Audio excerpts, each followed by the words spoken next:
saya Firman Kristensen. Saya dari Prodi Peternakan Fakultas Pertanian Universitas Sumatera Utara. Dengan NIM 2303057 dengan mata kuliah Anatomi dan Fisiologi Ternak dengan dosen pengampu Insinyur Tati Fidianasari, SPT MPIPM.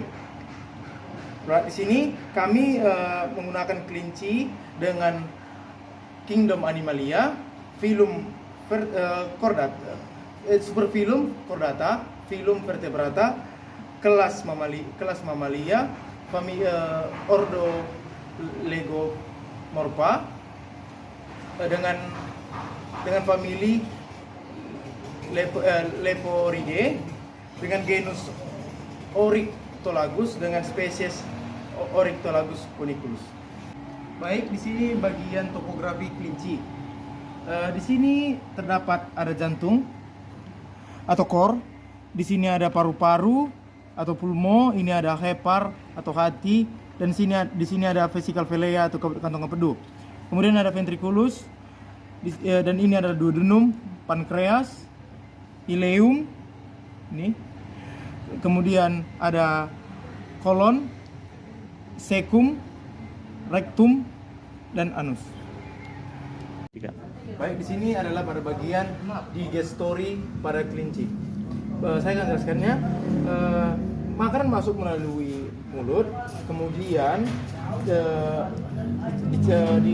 disalurkan melalui esofagus dengan gerakan peristaltik menuju lambung atau stomach. Kemudian di dalam stomach itu makanan mulai dicerna dengan cara enzimatis. Kemudian di sini ada hati. Hati ini berfungsi sebagai mendetoksifikasi racun pada makanan. Kemudian setelah dari stomach, makanan masuk ke usus halus atau ileum, dan di sini makanan sudah mulai dicerna dan diserap nutrisi-nutrisinya seperti vitamin, protein, dan asam amino.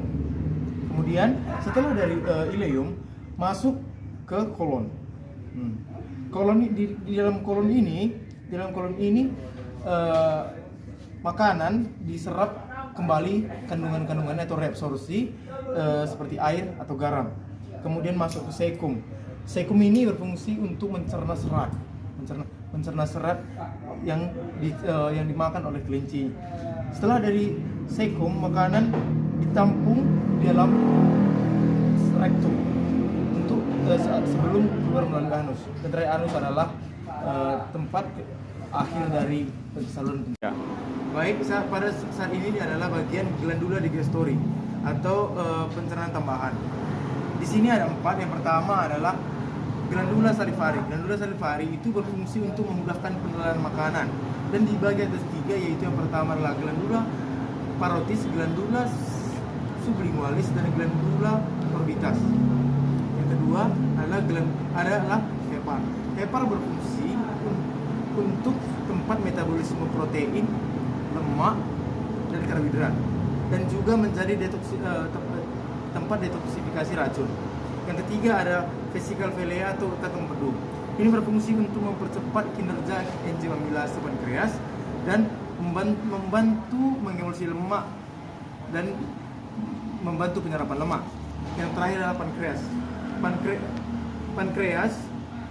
Pankreas berfungsi untuk menghasilkan dua getah, yaitu enzim dan hormon.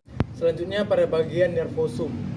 Nervosum pada kelinci ada 4. Yang pertama adalah cerebrum.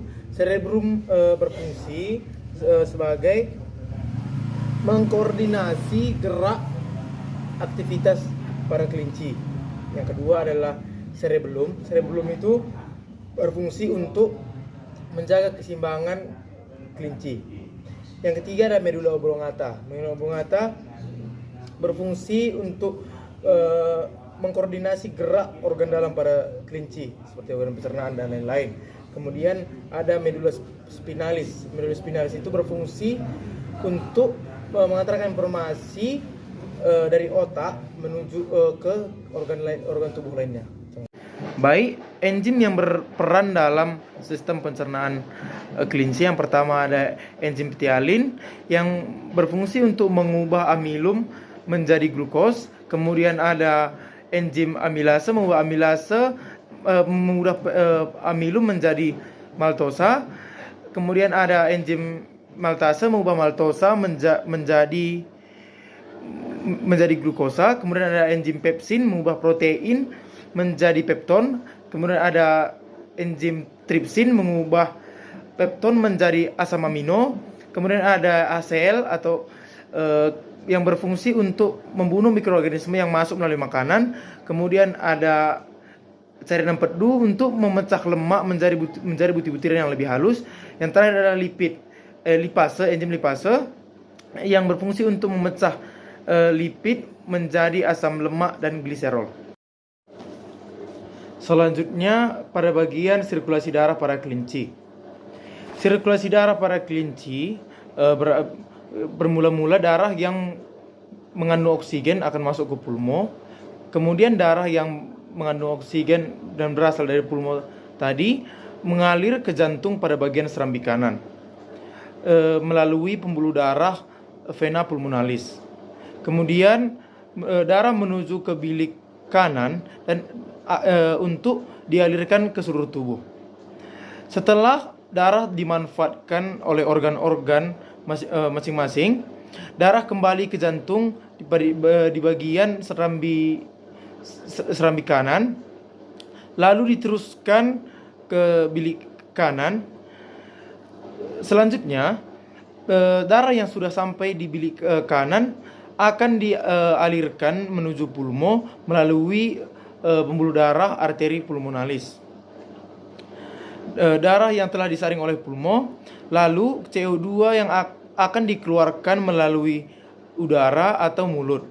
Kemudian hidung akan kembali menghirup O2 untuk memasukkan oksigen kembali ke pulmo. Oke. Baik, saatnya pada sistem pernapasan. Pernapasan kelinci, udara mulai masuk dari hidung atau nares, kemudian laring menyalurkannya menuju trakea. Di trakea ini udara disaring-saring kembali jika ada terikut kotoran atau apapun. Kemudian dari trakea menuju bronkus. Bronkus itu memiliki 2 cabang untuk menuju paru-paru kiri dan paru-paru kanan.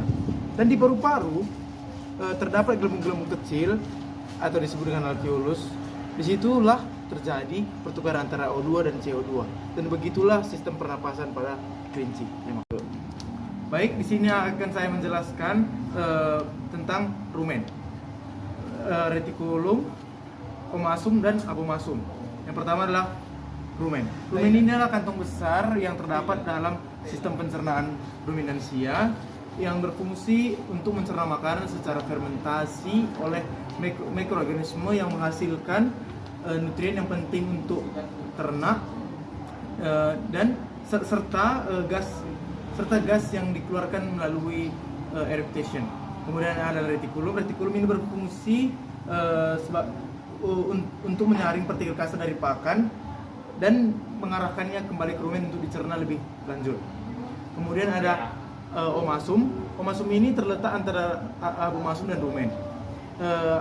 Omasum ini berfungsi untuk menyerap air, elektrolit, serta nutrien yang ada pada pakan dan mengalirkannya ke abomasum untuk pencernaan lebih lanjut. Yang terakhir adalah abomasum. Abomasum ini mirip seperti lambung manusia yang mencerna dengan dengan cara enzimatik untuk menyerap nutrien dan menghasilkan asam lambung untuk memecah protein.